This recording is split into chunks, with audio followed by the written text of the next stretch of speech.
They fined me $850 for unauthorized mooring, even though my dock lease predates their charter by 11 years. When the officer's boat idled 20 feet from my porch, I could see my reflection in his badge before he said I had 72 hours to vacate. I hit record. Welcome to my channel. I'm Mark Delaney, 46, civil engineer, father of one, and reluctant HOA defendant in Clearwater County, Oregon. If you're new here, I tell true stories about communities fighting back, clean and legal. If you believe sunlight's the best disinfectant, hit subscribe, no pressure, and tell me where you're watching from. The lake had been my refuge since Erin passed last spring. She'd left me a letter that ended with "Keep the water." I'd promised our daughter, Tessa, that I would. We scattered Erin's ashes near the North Cove, right where the cattails fold like shutters in the wind. So when the Harbor Oaks Association declared my floating cabin non-conforming, it felt like they were exhuming my grief by bureaucratic shovel.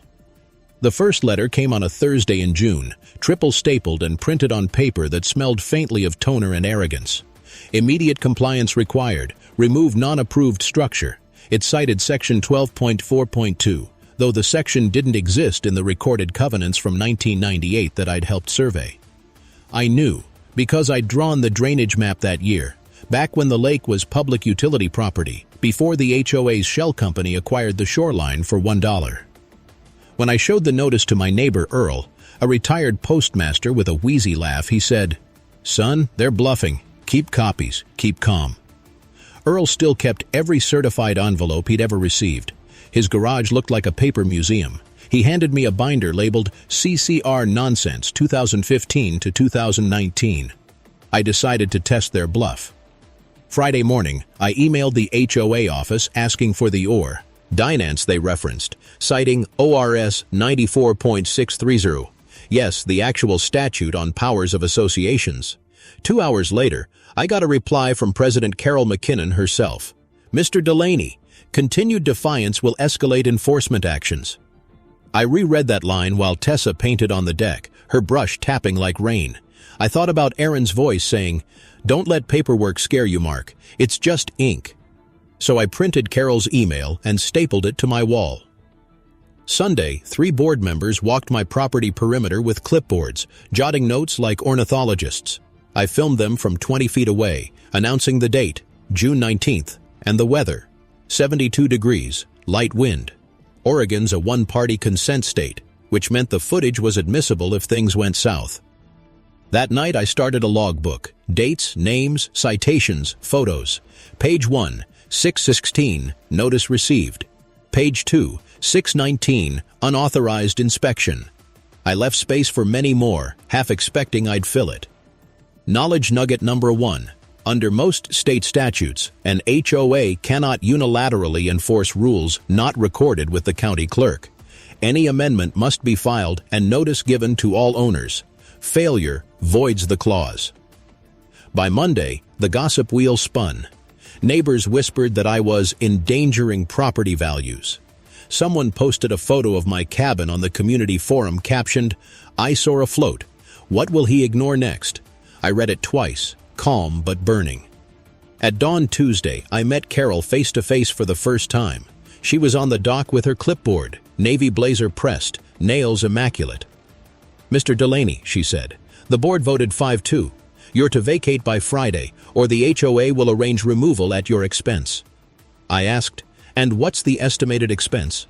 "Between $5,000 and $10,000. "That's specific," I said. Her jaw stiffened. "We'll bill accordingly." I could smell her perfume, citrus and litigation. When she turned away, I muttered, "We'll see who's paying who." That afternoon, Earl knocked with coffee in one hand and a folded county ledger in the other. "You might want to see this," he said. "They didn't just buy the shoreline, they leased it from the Bureau of State Lands. 25-year term, renewal, due next spring." I felt a pulse behind my eyes. "So technically the HOA doesn't own the lakefront?" "Technically," he said, smiling. "They rent it." That was the first spark of leverage, though I didn't yet know how bright it'd burn. Before turning in, I checked Tessa's homework, then stood on the porch watching the reflection of our cabin lights ripple across the water. I whispered to the dark, They think they can sink us with paper. The moon didn't answer, but the water kept its promise. The next morning, I drove to the county recorder's office, room 204, linoleum floors and fluorescent lights humming like old bees. The clerk, Judy, recognized me from a stormwater survey a decade ago. "Haven't seen you since the big culvert debate," she said. I smiled, slid a coffee her way, and asked to see every document filed under Harbor Oaks Association since 1998. "Sure thing," she said, spinning her chair toward the microfilm cabinet. "You know it's all public record, right? That's what I'm counting on." The files came out in 2 fat binders, each stamped CCR amendments. The last recorded amendment was from 2007, nothing since, which meant the Section 12.4.2 they'd find me under didn't legally exist anywhere outside their desktop printer. I photographed every page, time-stamped the shots, and labeled them by hand with a Sharpie. 07, recording gap. 08, invalid section. 09, signatures. Evidence file. Builders calm me. Order feels like armor. When I returned home, Carol's SUV was parked near my gate. She was speaking with Officer Lyle from the County Sheriff's Lake Patrol, the same badge I'd seen glinting days earlier. "Routine compliance check," she called out when she saw me. I said, "Then I assume you've got probable cause or a warrant for entry?" The officer hesitated. Carol's lips pursed. "We're documenting violations of Community Safety Code," she said. I kept my phone steady, recording. "Under which statute?" She faltered just enough to betray that she didn't know. The officer stepped back, muttering something about civil matter. They left after 2 minutes, but the silence they left behind was heavier than the conversation. That night, I uploaded the footage to a cloud folder titled Evidence Stream 1, redundant backup in 3 locations. Experience taught me, if you're the sane one, make sure your files prove it. By Friday, new letters arrived, this time citing boat ramp obstruction and visual pollution. 2 violations, $250 each. Earl laughed so hard he wheezed into his thermos. "They're running out of synonyms for made-up crimes," he said. Still, I noticed the fatigue creeping into my voice. Tessa did too. "Are they going to take our house, Dad?" she asked over dinner. "Not if I do my homework faster than they do theirs," I said. Midway through the week, I met a real estate attorney named Marissa Kim at a diner near the highway. She had ink-stained cuffs and a habit of flipping her pen when thinking. I slid my folder across the table. "They're citing unrecorded amendments," I said. Marissa skimmed the first few pages. "Selective enforcement, no quorum on amendments, and an unrenewed lease with the state," she said. "They're paper thin. So what's the move?" "Let them double down. Don't tip them yet." She explained that if the HOA enforced non-FE filed rules, any penalties could be voided, and the officers might face fiduciary breach under ORS 65.361. Document everything. Keep it boring, factual, and time-stamped. Knowledge nugget number 2. Under Oregon nonprofit law, HOA board members have personal liability exposure if they act outside recorded governing documents. Insurance doesn't cover willful misconduct. By August, the board escalated again. They mailed intent to lien notices to both me and Earl, though neither of us owed a cent in dues. The envelopes were thick, as if weight added authority. Inside was the same misnumbered clause, same digital signature. That night, I walked down to the dock, moon slicing the lake in half. I felt the quiet kind of anger, the kind that hums behind your ribs instead of roaring. I thought about Aaron's old saying, "The trick isn't avoiding storms, it's anchoring smarter." Anchoring smarter, I repeated aloud. The next morning, I drove to Salem to visit a contact at the Department of State Lands, a compliance officer named Victor Alvarez. He was the kind of man who kept every pencil perfectly aligned on his desk. When I asked about Harbor Oaks' lease, he flipped through a folder and nodded slowly. "Expires March 31st next year. Renewal requires inspection and proof of community benefit." I smiled. "And if the community benefit's been, say, selectively enforced?" He raised an eyebrow. "Then the Bureau can decline renewal or transfer stewardship." That was the first time I tasted real leverage, not the fantasy kind, but a statute-backed one. I thanked him, shook his hand, and left before I said too much. Driving home, I rehearsed my silence. Marissa's advice echoed. Don't tip them. At the next HOA meeting, Carol smirked across the folding table. "Mr. Delaney, still refusing to comply?" "Still requesting lawful documentation," I said. Her eyes narrowed. "You'll regret this obstinance." I recorded that too, her voice crisp against the hum of the overhead fan. Halfway through the session, I slipped my phone into my pocket and whispered into the mic. Question for you folks watching. Have you ever dealt with an HOA that went too far? If you have, drop what worked for you in the comments. Let's make a playbook for the rest of us. And if you haven't, but you're curious how far they'll go, you might want to stay tuned. Carol slammed her gavel then, thinking I was mocking procedure. I wasn't. I was just beginning to narrate my own defense. 2 weeks later, Carol posted a public notice on the HOA bulletin by the mailboxes, a glossy printout with my address in bold, accusing me of willful noncompliance. Someone had circled the words in red marker before I even saw it. By noon, half the neighborhood knew I'd become their latest morality play. I didn't flinch. I photographed it, logged the timestamp, and filed it under defamation potential PDF. Marissa texted, "They're escalating exactly as we hoped. Don't react. Document." That weekend, I started digging deeper. Earl helped me scan through the assessor's online database, parcel by parcel. Harbor Oaks had a web of holdings, 7 tiny lots under one HOA name, and 1 floating parcel still owned by Clearwater Utility Trust. That parcel happened to cover my dock. "That's your trump card, maybe," Earl said. "Or at least my shield," I replied. I reached out to a surveyor friend, Jenny Tran, who owed me a favor from an old floodplain contract. She came out with her laser rig on a humid Monday morning, sweat shining on her temples. "Let's get your boundaries straight," she said. While she measured, we heard a motorboat approaching, the HOA patrol again. 2 members with mirrored sunglasses slowed to photograph us. Jenny smirked. "They're about to regret that." She stamped the survey with her state license number, my 81324, and handed me the signed printout. "Your coordinates predate their jurisdiction by 16 years. They can't touch it without the trust's consent. Knowledge nugget number 3, easement and boundary rights that predate a homeowners association's creation remain valid unless explicitly extinguished by recorded covenant or eminent domain." That evening, I emailed the certified survey to Victor Alvarez at the Bureau of State Lands with the subject line, "Potential lease boundary conflict, Harbor Oaks." His reply was one sentence, "Will review before renewal inspection." That meant I'd quietly placed a ticking clock beneath Carol's chair. At the next board meeting, I sat quietly in the back while Carol announced a special assessment of $200 per household for legal defense and compliance costs. The room buzzed with unease. I could hear the math running through everyone's minds. 48 homes times $200. I stood. "Question," I said, voice calm. "Was that assessment approved by a supermajority?" Carol stiffened. "It was approved by the board, not the members. It's an emergency measure."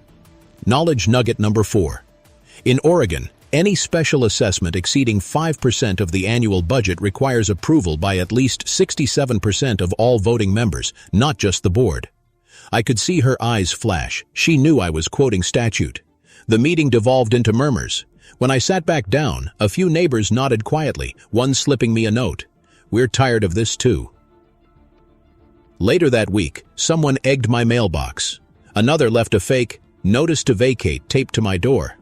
I documented both, filed police reports, and copied everything to Marissa. She replied, "Keep it clean, Mark. The more they flail, the better our case." Still, it wore on me. Tessa asked if she could stay with her aunt for a while, just until people stopped whispering. That hit harder than any fine. One night, unable to sleep, I walked the dock barefoot. The boards creaked under me, cool air biting my skin. I whispered into the quiet lake, "Aaron, I'm trying." The only response was the low croak of a bullfrog near the reeds. Next morning, Carol called an emergency compliance inspection, bringing 3 board members and an independent consultant, who happened to be her cousin. They took photos, scribbled notes, and announced I had 48 hours to cease occupancy. Earl muttered, "They've gone full monarchy." I grinned faintly. Good, monarchies fall the hardest. That afternoon, I started crafting my own countermeasure. With Marissa's help, I set up Clearwater Lake Preservation LLC, a shell entity with one purpose: to bid for the state lease renewal when Harbor Oaks failed inspection. I wired $1,500 to cover filing fees and registered the entity with the Secretary of State. Within 24 hours, it appeared in the public database. I didn't tell anyone, not even Earl. The fewer who knew, the safer the play. For now, I let Carol think she was winning. I continued paying my dues on time, replied politely to every violation, and even fixed a non-existent drainage issue just to stay compliant. Meanwhile, my evidence folder grew thicker. Inspection logs, meeting minutes, recorded quotes. Before shutting down my laptop one night, I spoke softly to the camera. Question for those watching: where should an HOA's power stop? Is it your lawn, your walls, or your life? Tell me what you draw as the line. The cursor blinked, patient, waiting for my next move, just like I was waiting for theirs. By early September, Harbor Oaks had turned my life into an obstacle course of paperwork and whispers. They mailed another intent to lien stamped in red, scheduled a surprise dock safety audit, and circulated rumors that my property was under environmental review. I checked with the county. No such review existed. It was all smoke and intimidation. Earl and I met in my cabin one humid night. He brought chili in a thermos and a folder labeled Timeline. His handwriting looked like a seismograph. "They're setting themselves up," he said. "Every fake notice, every unapproved expense, it's all cumulative misconduct. They just don't know it yet." I nodded. "Then let's let them build their own gallows." For the next 3 weeks, I focused on patience. Every email from Carol went unanswered until the legal deadline, 10 business days. Every violation letter got a written rebuttal quoting state law, copied to Marissa and the county clerk. I attended board meetings, sat quietly, and recorded every one. Carol's confidence ballooned as she mistook my silence for surrender. Meanwhile, Clearwater Lake Preservation LLC received its first official reply from the Bureau of State Lands. Application accepted for preliminary consideration, pending site inspection. I nearly laughed. I had just become the HOA's potential landlord, and they didn't even know it. On the evening of September 27th, I printed every piece of evidence, 3 binders worth. One was labeled Fraudulent Amendments, another Harassment Log, and the third Lease Conflict State Review. Each had numbered tabs, color-coded by incident. When I closed the final binder, the latch snapped shut like a trigger being cocked. Still, there was fear. Around midnight, headlights swept across my windows. A truck idled near my driveway. I stepped outside with my phone recording. The vehicle lingered, engine rumbling, before backing out and disappearing up the hill. My heart hammered. For the first time, I wondered if this fight might cost more than a fine. The next morning, I took the footage straight to Officer Lyle, the same man who'd once hovered by my dock. "This is harassment," I said. He watched the clip twice, then nodded. "I'll file an incident report. Keep your cameras rolling, Mr. Delaney. You're doing it right." When I left the station, the air felt clearer. Having a neutral authority see the facts was its own kind of oxygen. Later that week, Tessa came home from her aunt's. She looked older somehow, steadier.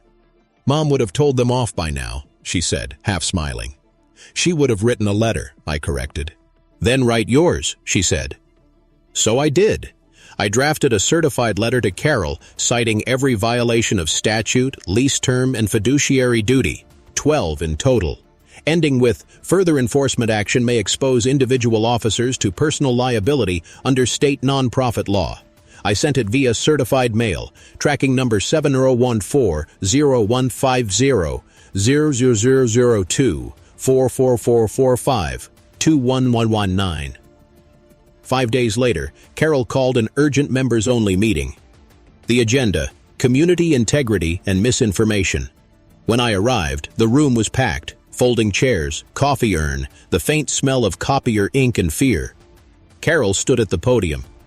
"This community has been under attack," she began. "Certain residents are spreading false claims about our leadership and legal standing." Her gaze locked on me. "We must remain unified." I stood, calm. "Unity requires truth. Would you like me to read from the county recorder's office about your missing filings?"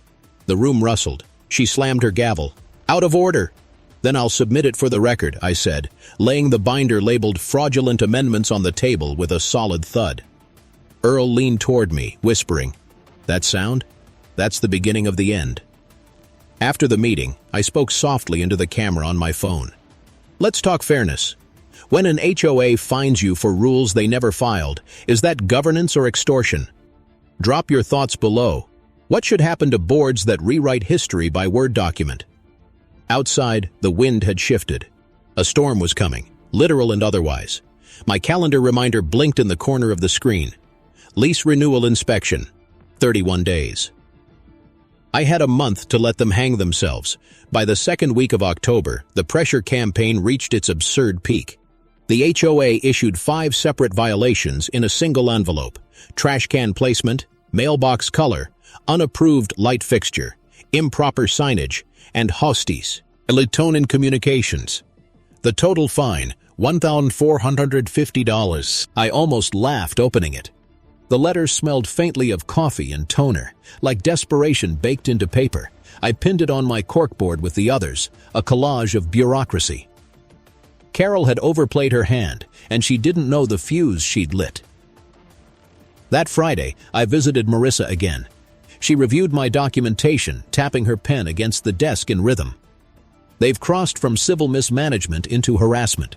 We'll send a preservation notice to their insurer," she said. "Once the carrier smells risk, the board will eat itself." "How long?" I asked. 2 weeks, maybe 3. Depends how fast the adjuster moves." I exhaled slowly. The waiting was worse than the fight. Earl dropped by that night with his old thermos again. "You're running a legal marathon," he said. "Keep your pace. Don't sprint yet." But the truth was, the strain was starting to show. Tessa avoided answering when her friends asked where she lived. I'd catch her staring at the violation wall like it was some grotesque art project. One evening she asked quietly, "Why do grown-ups need rules for everything?" "So they don't have to talk about right and wrong," I said. She nodded, eyes still on the wall. "Mom would hate this. She'd probably start a petition," I said, smiling faintly. 2 days later, a letter arrived from the HOA's attorney, threatening to initiate legal action for trespass upon common waters. That phrase alone was proof of how far they'd strayed from sanity. I forwarded it to Marissa and Victor, attaching the Bureau lease clause that clearly defined the waters as state-managed, not common. Victor's reply came within hours. "Understood. Bureau inspection scheduled October 30th. Will advise outcome." That was the countdown. 16 days. The harassment didn't stop. Carol's cousin inspected my deck railing, claiming safety hazard because one board creaked. 2 piers. Trolls idled near my dock after dark. A Facebook post accused me of threatening HOA staff. I printed screenshots, filed timestamps, and spoke into my camera. If you're ever under siege by your own HOA, don't argue online. Build a record offline. That's how you win in daylight. Still, I couldn't sleep. The sound of motors on the lake made my skin tighten. At 3:14 a.m., I caught myself checking the locks twice, then 3 times. Fear had a new voice. It whispered, "What if they actually tow the cabin?" The next morning, Marissa called. The insurer responded. "They're opening a coverage review." I blinked. Meaning? Meaning the HOA's directors are about to realize their insurance might not protect them if the Bureau finds misconduct. That's when panic sets in. That night, I watched rain streak down the windows, thinking about Aaron's phrase again, anchoring smarter. I whispered it aloud until the words lost shape. On October 29th, Carol sent a final notice titled, "Mandatory Eviction Enforcement" in all caps.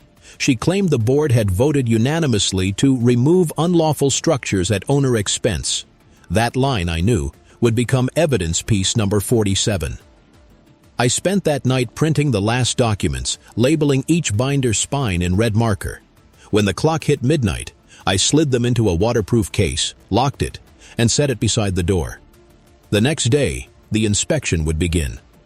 Before shutting my camera, I addressed the viewers again. They've threatened my home, my daughter's peace, and a promise I made to my late wife. Tomorrow decides whether law still means something here. If you've ever had to fight for your right to stay, tell me what kept you grounded, or at least like the video so others see what's possible when you don't fold. I turned off the light. The only sound was the soft click of the lock and the steady drip from the eaves. The storm outside had started early. Morning broke gray and still, the lake smoothed out like steel under a low ceiling of fog. I'd barely slept. At 8:07 a.m., the Bureau's inspection boat glided across the water, the state seal gleaming on its side. 2 inspectors stepped off, Victor Alvarez and a woman in a blue windbreaker whose clipboard looked like a weapon of truth. Carol and 3 board members waited on the dock, arms folded. I watched from my porch until Victor waved me over. "Morning, Mr. Delaney," he said, tone clipped but polite. "We're here to verify shoreline lease compliance." Carol interjected. "We've already provided all necessary documentation." Victor raised an eyebrow. "We'll review both your files and Mr. Delaney's." I set my waterproof case on the dock and popped the latches. The sound was sharp in the damp air. Visual beat number 1. "These are county records, dated and certified. Your amendments stopped in 2007. Everything since then is vaporware." Carol scoffed. "You don't understand the nuances of association law." "Actually," I said, sliding a copy of the state lease toward Victor, "I understand the nuances of boundaries." Victor scanned the page, lips tightening. "This parcel," he said, pointing, "belongs to Clearwater Utility Trust, leased to Harbor Oaks through March 31st next year. It requires active renewal, pending inspection, and evidence of community benefit, which includes fair and non-discriminatory enforcement," the woman added. I handed over Jenny Tran's certified survey. "Boundary confirmation, state license number 81324. Proves my cabin sits fully within the trust parcel. HOA jurisdiction doesn't reach my dock." Carol's face lost color. "This is an ambush," she said. Victor shook his head. "It's an inspection." For the next hour, they walked the perimeter, measuring, photographing, making notes. I trailed quietly, recording from a distance. When they finished, Victor T. "Earned to me. We'll issue a preliminary report by next week. You'll receive a copy." Carol tried to recover her composure. "Mr. Alvarez, we expect full consideration of our community's investment." He interrupted gently. "And you'll receive equal consideration, Ms. McKinnon, provided the documents you've cited are properly recorded." When the boat departed, Carol rounded on me. "You've endangered this community's standing with the state." "No," I said softly. "You did that when you weaponized your clipboard." That night, I poured coffee into my thermos, logged the entire encounter by timestamp, and uploaded the footage to my secure drive. The file name, inspectionleverage.move. Within 48 hours, whispers spread that the Bureau had flagged discrepancies. Carol stopped posting on the HOA page. One board member, Dan Ellis, quietly reached out. "I didn't sign up for this," he said. "They told us you were trespassing." "They lied to you," I said. "But you can fix it." Over the next few days, I noticed a shift. Neighbors waved again. A few even dropped by to ask how to review the bylaws themselves. It was slow, cautious curiosity, the first cracks in the wall. Earl leaned on his cane one evening, looking out over the water. "You've got them cornered," he said. "What's next?" "Patience," I said. "Let them panic before I move." Marissa called 2 nights later. "The insurer's internal memo leaked," she said, almost laughing. "They've suspended coverage for board legal fees pending investigation." "That means they're personally liable now." "Exactly. That was reversal number 1 complete. Leverage secured. I had the legal, financial, and moral weight all in one hand, and I hadn't even raised my voice. But the win didn't feel like triumph yet. I looked at Tessa asleep on the couch, the dog curled against her legs, the quiet hum of the heater filling the cabin. What I felt was relief, edged with exhaustion. I recorded one last clip before bed. "If you ever need proof that staying lawful pays off," I said to the lens, "remember this, the truth has paperwork, and paperwork outlives tantrums. But tell me, should residents have to become lawyers just to keep their homes? Where should we draw that line?" The cursor blinked again, waiting for the storm to hit shore. The Bureau's official report landed 6 days later, dated November 5th, 8:12 a.m., 8 pages, stamped and signed. I remember the cold weight of it in my hands.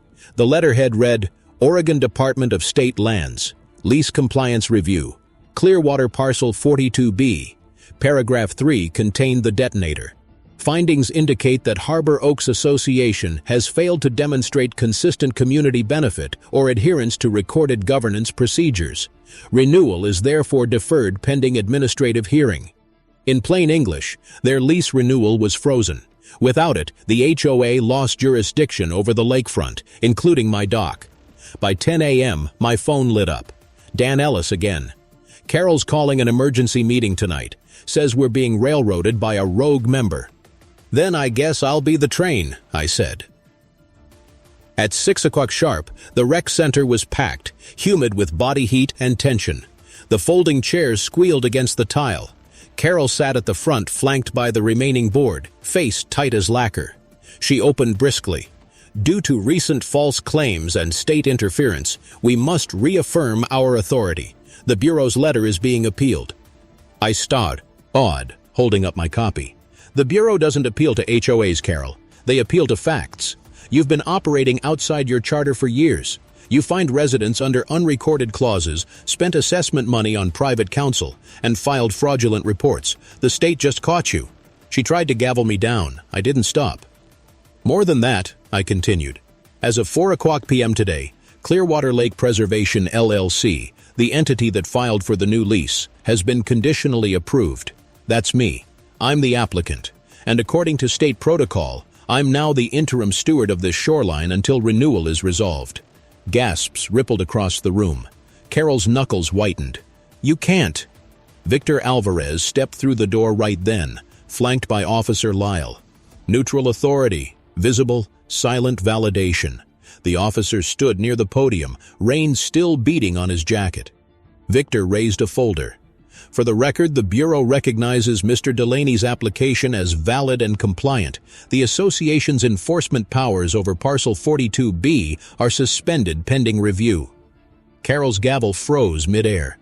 The room erupted. Half the residents cheered. The other half whispered in disbelief. Earl laughed until he coughed. I laid a single document on the table.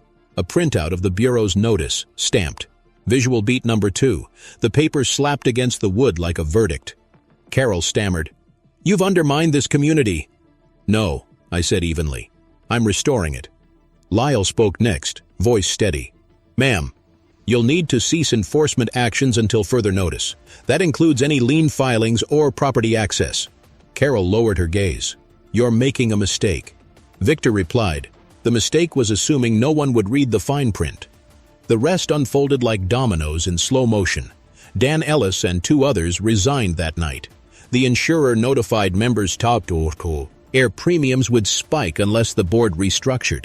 A local reporter called me for comment the next morning. Apparently, someone had leaked the Bureau report. For the first time in months, I exhaled without counting the seconds. But as Earl reminded me, justice doesn't end with punishment. It ends with change. That thought settled heavy on me. Change wasn't automatic. It had to be negotiated. So I drafted a proposal, term limits for board members, independent audits, transparent budgeting, open records, and a rollback of unlawful fines. I titled it simply, Reform Charter. Before sending it, I recorded another short segment for the channel. If your HOA ever gets this bad, you can fight back without breaking a law. But here's a question for everyone watching. Once the bad actors are gone, how do you rebuild trust? What would you include in a reform plan? That night, as wind curled around the eaves, I slipped the Reform Charter under Carol's locked office door. My hands didn't shake. The fight had shifted. Now it was about what came after the storm. The next morning, sunlight poured through the blinds for the first time in weeks without that gray weight of dread. The air itself felt wider.